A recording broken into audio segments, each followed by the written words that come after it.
ಹಾಗೂ ನೈಜ ಸುದ್ದಿಗಳಿಗಾಗಿ ವೀಕ್ಷಿಸಿ ಸತ್ಯ ಸುದ್ದಿ ನ್ಯೂಸ್. ನಮಸ್ಕಾರ ವೀಕ್ಷಕರೇ, ಸತ್ಯ ಸುದ್ದಿಲಿ ನಿಮಗೆ ಸ್ವಾಗತ. ರಾಜ್ಯ ಮಟ್ಟದ ಕ್ರಿಕೆಟ್ ಪಂದ್ಯಾವಳಿಯಲ್ಲಿ ಗುರುಕುಲ್ ವಸತಿಯ ಶಾಲೆಯ ತಂಡಕ್ಕೆ ಪ್ರಥಮ ಸ್ಥಾನ. ಹೌದು ವೀಕ್ಷಕರೇ, ದಾವಣಗೆರೆ ಸರ್ಕಾರ ಶಾಲಾ ಶಿಕ್ಷಣ ಇಲಾಖೆ ವತಿಯಿಂದ ಹಮ್ಮಿಕೊಳ್ಳಲಾಗಿದ್ದ ರಾಜ್ಯ ಮಟ್ಟದ ಕ್ರಿಕೆಟ್ ಪಂದ್ಯಾವಳಿಯಲ್ಲಿ ದಾವಣಗೆರೆ ಜಿಲ್ಲಾ ಗುರುಕುಲ್ ವಸತಿಯ ಶಾಲೆಯ ತಂಡಕ್ಕೂ ಪ್ರಥಮ ಸ್ಥಾನ ಪಡೆದಿದ್ದಾರೆ. ಗುಜರಾತ್ನಲ್ಲಿ ನಡೆದಿರುವ ರಾಷ್ಟ್ರಮಟ್ಟಕ್ಕೆ ಕ್ರಿಕೆಟ್ ಪಂದ್ಯಾವಳಿಗೆ ಆಯ್ಕೆಯಾಗಿರುತ್ತಾರೆ.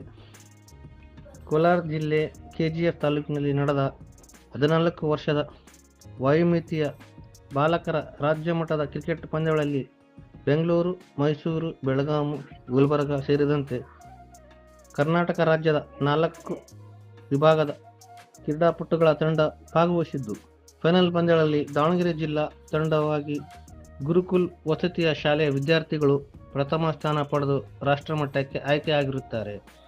ಆಯ್ಕೆಯಾಗಿರುವ ವಿದ್ಯಾರ್ಥಿಗಳಿಗೆ ಗುರುಕುಲ್ ವಸತಿಯ ಶಾಲೆಯ ಅಧ್ಯಕ್ಷರಾದ ಅಬ್ದುಲ್ ಆರ್ ಹಾಗೂ ಶಿಕ್ಷಣ ಸಂಯೋಜಕರಾದ ಶ್ವೇತಾ ಮತ್ತು ಮುಖ್ಯೋಪಾಧ್ಯಾಯರು, ದೈಹಿಕ ಶಿಕ್ಷಕರು, ಶಿಕ್ಷಕ ವೃಂದ ಅವರು ಅಭಿನಂದನೆ ಸಲ್ಲಿಸಿದ್ದಾರೆ.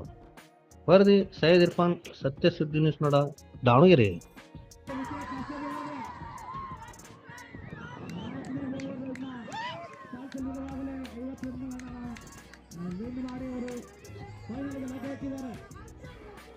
Davanagere enter into the final.